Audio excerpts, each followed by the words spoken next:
My name is Sally, turning 30 this year. I work in a marketing company. My husband Keith is also my colleague. We got chose during the training program and got married 2 years ago.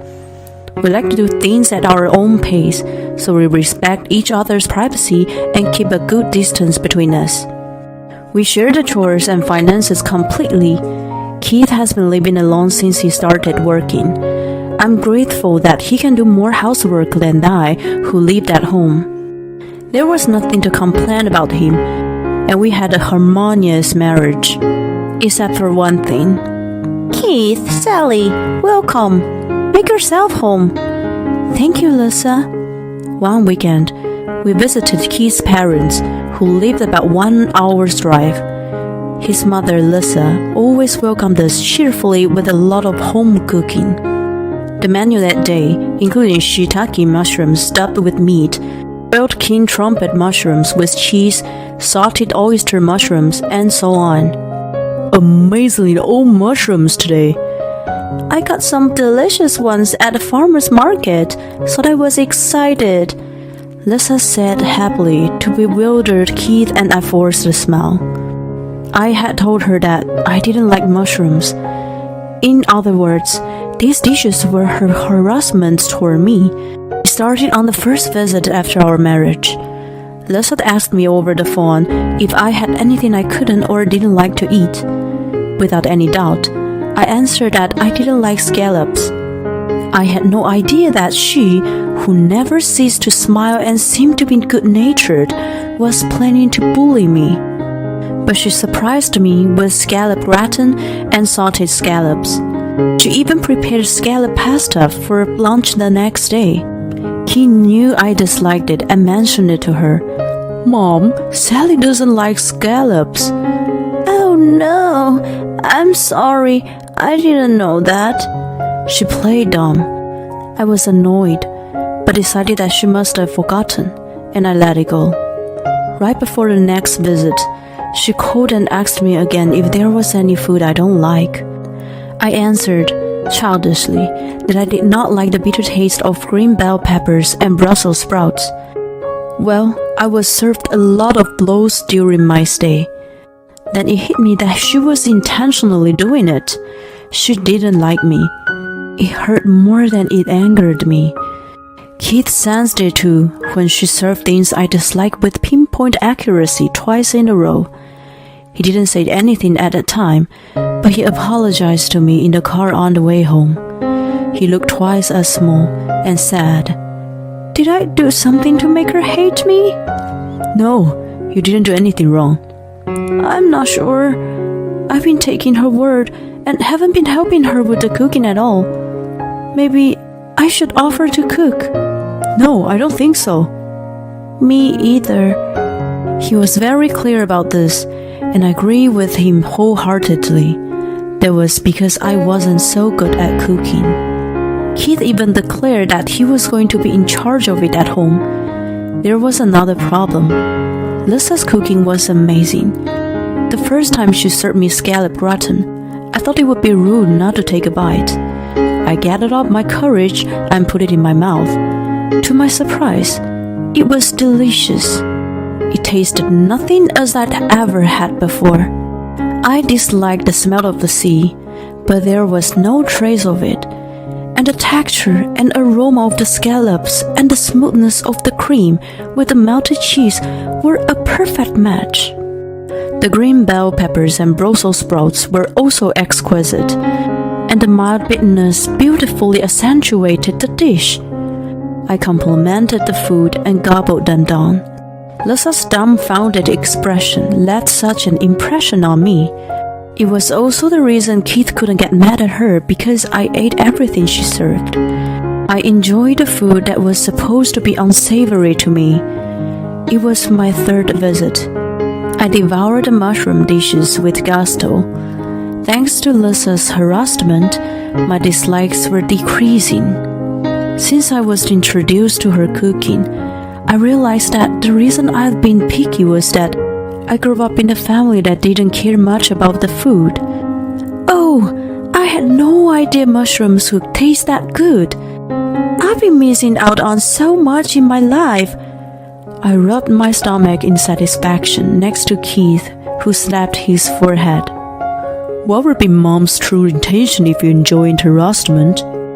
She's a good cook, so maybe she has some pride?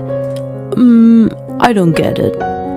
Frankly, I'm more concerned about your dad and brother's attitude than your mother's harassment. I guess you're right. Lisa lived with her husband David, who retired a few years ago, and another son Kyle, who was single.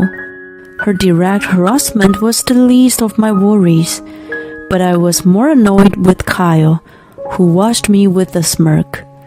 Perhaps he knew that she was entertaining me with something I disliked. When I ate the food with relish, she looked puzzled, but he showed obvious dissatisfaction. He even watched my every move with unpleasant attention, and if I made the slightest mistake, he would make sexist remarks. On the other hand, David thought I was a servant, a housekeeper, or something, and ordered me around with a snap of his fingers. Keith shielded me, but I still felt degraded. You know, we shouldn't visit them anymore. I was taking advantage of your generosity, but there's something wrong with my family, he murmured after the visit. I guess you're right. No matter how good the food was, it didn't change the fact that Lisa was harassing me. I was also fed up with the male chauvinism of David and Kyle. However, if I just pretended that it had never happened, I would be left annoyed. I had an idea of how to get back to them.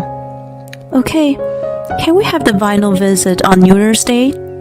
Here's something I would love to do to them. When I shared my idea with him, he seemed a little reluctant, but he agreed to go along with it. Lisa disliked me for some reason, and only put things on the table I didn't like. Maybe it was going to be the last time we saw each other. I hoped she would take my paycheck to her heart.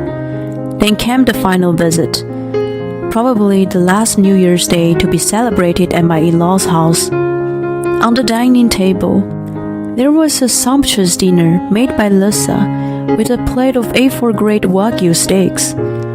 It was a divine sight that I had never seen at my parents' house. Normally, I would be very excited, but Keith and I were anxious. I had told Lisa in advance that I wasn't a big fan of high-grade beef and preferred pork loin. She was soothing my reaction with a smile on her face, and Kyle was smirking as usual. David was indifferent and demanded wine from Lisa. These were the usual behaviors of in-laws. It was a very awkward scene. I ate the salad first quietly, then I started on the steak.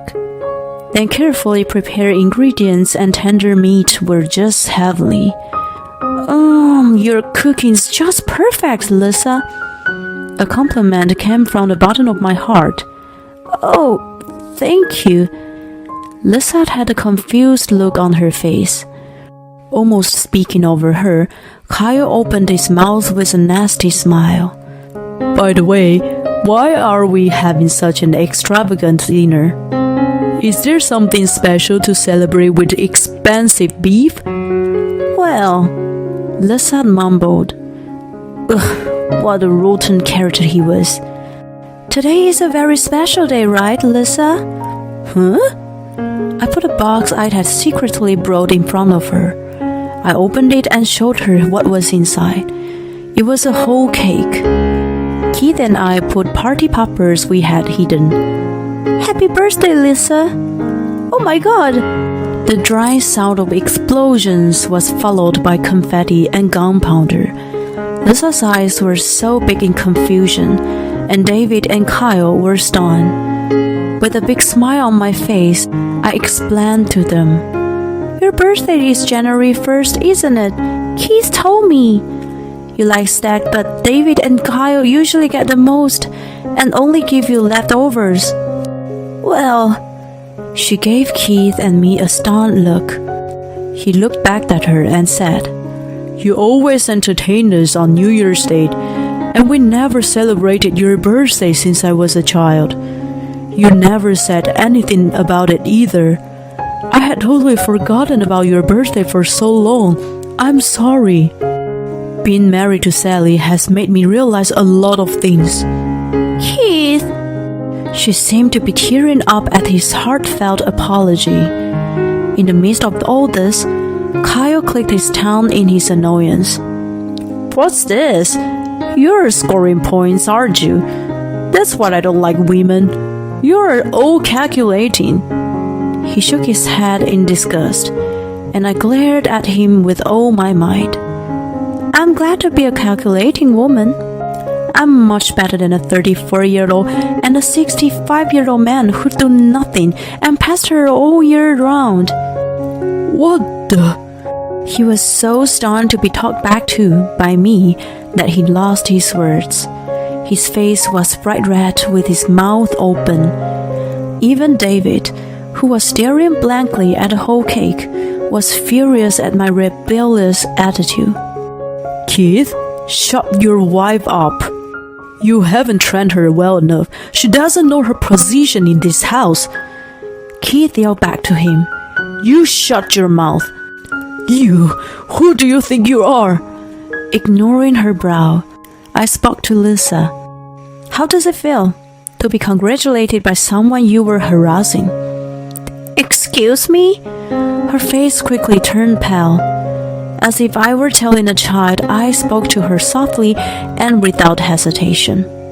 Did you enjoy doing it? Well, listen, are you happy taking care of a son who thinks that celebrating his mother's birthday is nothing more than scoring points? Are you willing to spend the rest of your life taking care of these men? Don't you envy that I'm loved and treated well by Keith? She was at a loss for words. I didn't know how she felt while harassing me. However, even if she didn't say it out loud, her kind nature was showing in her cooking. I would feel sorry if they tasted too bitter for her. Maybe she can eat a little of these mushrooms if they have the right texture. I'd feel bad if she couldn't eat anything. Let's prepare fried chicken too. I could sense her kindness in her food. Keith had told me that his late grandmother lived there until a few years ago and that she had assumed control over the family. Lisa had been bullied by her and given the lowest rank. She spoiled only Kyle, the eldest son, and Keith was left out. Even after her passing, the treatment of Lisa within the family did not change.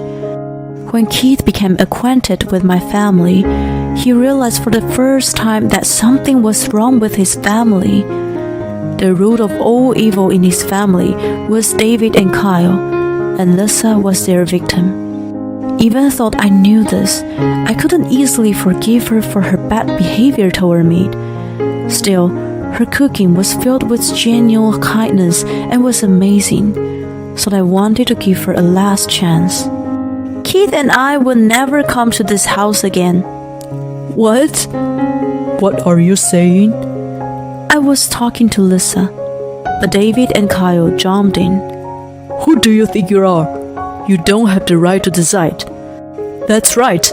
A stupid, emotional woman has no right to speak. Shut up!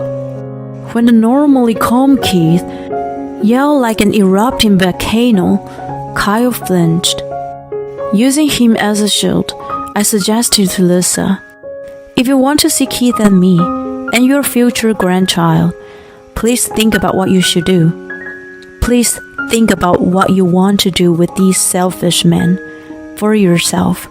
For myself, she mumbled and looked to heaven. Don't take this black-hearted woman's word. Her goal is to break us apart. Kyle yelled at her, but she kept silent with her eyes fixed on the birthday cake. For the first time in decades, it was prepared for her. Keith and I left the house at that point. As we were getting into the car, David followed and cursed us, but we ignored him and drove away. There was nothing more I could do. It was up to Lisa. 3 months later, Lisa left her house and came to mine. She apologized to me on her knees at the doorstep. I rushed to stop her, but she repeatedly apologized with tears running down her cheeks. She was brainwashed by her late mother-in-law that a wife was supposed to serve her family and that women were lower than men. Even after her passing, Lisa had been living under the spell for a long time. When she saw Keith and I happily sharing housework, she looked at us with amazement and jealousy. It was Kyle who took advantage of her feelings and told her to discipline me by bullying. There was a role of a mother-in-law. After being bullied herself, she believed that it was a normal thing for a mother-in-law to do. She was well brought up and was not used to being nasty to people though. Serving what I disliked was the best she could do. However, I praised her cooking and happily gobbled everything. She felt miserable being mean to such a good daughter-in-law, but she still couldn't stop herself. After our last visit, she felt emotionally drained and shut herself up in her room, except for doing the bare minimum of housework. Kyle and David complained about her lazy cooking and apparently had a great time bitching about Keith and me. As she watched her disgraceful family and thought back on my last words to her, the spell gradually melted away. She did not want to waste the rest of her life for those who didn't treat her as a human being. I could feel her suffocating pain. I almost blurted out that she should have lived with us, but Keith gently stopped me. Instead, we found her an apartment a 15 minutes walk from our house. By the way, when she announced that she was leaving, David pleaded and yelled in panic. Kyle, on the other hand, coldly stated, "An old woman who has never worked can't survive on her own. There is no way that she and Sally would get along." David was dragged in by his arrogant attitude and kicked her out of the house in the end. It was true that probably no company would hire an almost 60-year-old with no experience. What I didn't know was that she had some unearned income from an apartment and a parking lot business that she inherited from her late father. As soon as she lived humbly, she had no worries about her finances. Of course, she had lived for her family all her life. Gambling or squandering money had never been in her mind. It was rather more concerning for Kyle, who had never paid a cent for his living expenses at home, and David, who had retired and had to live on his savings and pensions. They relied on her for both chores and finances, and never imagined what would happen when she was gone. At first, they lived a comfortable life by eating out, buying prepared meals, and using housekeeping services, but such a life could not last. 3 months later, David got a call from the bank that his account was overdrawn and finally realized there was no balance left. Moreover, due to the poor diet, Kyle had gained a lot of weight, and David was suffering from health issues due to excessive consumption of salt and alcohol. He used to be proud of his good health, so it was such a shock for him. They must have finally realized that it was all Lisa, who kept a peaceful family life. 5 months after Lisa moved out, they grew impatient with her not showing any signs of coming home and ordered her to return. However, once she had awakened from her brainwashing and realized the comfort of living alone, she had no intention of going back to her old life. Instead, Keith visited them with a lawyer, and divorce proceedings were initiated. They resisted all around, but they didn't have the money to hire a lawyer. It took a long time, but Lisa was eventually set free. In need of a new housekeeper, Kyle desperately searched for a wife, but no right-minded woman would come near that filthy house. The two, unable to lower the standard of living, kept aiding their debts and garbage. They eventually went bankrupt, and the house was sold after a while as a vacant lot. They lived in a small apartment while working day jobs. They were still thinking that if Lisa saw their devastation, she would feel responsible and apologize to them. They showed no love or appreciation to her, but only expected to receive her unconditional love. What fools they are! On New Year's Day, 4 years later, "Happy birthday, Nana!" "Thank you!" Lisa smiles happily as she receives a crayon sketch drawn by her soon-to-be 3-year-old grandson. "Here, Mom. It's a nice piece of meat. Eat it while it's still hot." "Oh, how wonderful!" She watches Keith, who is in charge of the grill, with twinkles in her eyes. Now she and I have come to know each other so well that we even go on day trips together. Keith is learning to cook from her on his days off and steadily acquiring her skills. My son has been receiving all of her love and affection. I'm very satisfied to enjoying her delicious meals while seeing her peaceful face. Mother-in-law and daughter-in-law, man and woman, it doesn't matter who does the cooking. The heart appreciates and enjoys the food prepared with love.